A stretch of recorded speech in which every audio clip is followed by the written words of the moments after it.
সম্মানিত দর্শক, ভোলা সদরে প্রচণ্ড ঝড় চলতেছে। প্রায় 1 ঘন্টা কিছু কাছাকাছি অতিবাহিত হইতেছে। তো প্রচণ্ড গর্জন এবং প্রচণ্ড কি বলে ফায়ারিং হচ্ছে।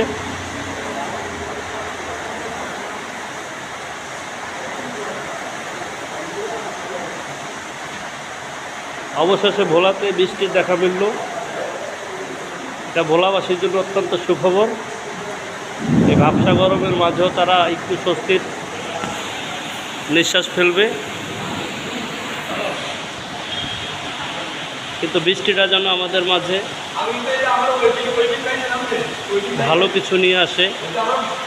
অনাকাঙ্ক্ষিত ঘটনা ছাড়াই আমরা সেটা আশাবাদী। দেখছেন কীভাবে বৃষ্টির পানি অজস্র ধারায় ধরছে। আমি একটি মার্কেটের মধ্যে আশ্রয় নিছি, সেটা হচ্ছে ভোলা সদর নবরণ সেন্টারে আমি আশ্রয় নিচ্ছি।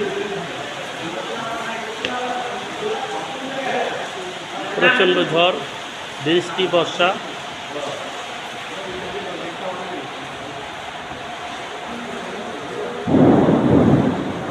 আমরা অবশেষে স্রষ্টার কাছে শুকরিয়া জ্ঞাপন করি যে এই গরমে আমাদেরকে অন্তত ঠান্ডার একটি আশ্বস্ত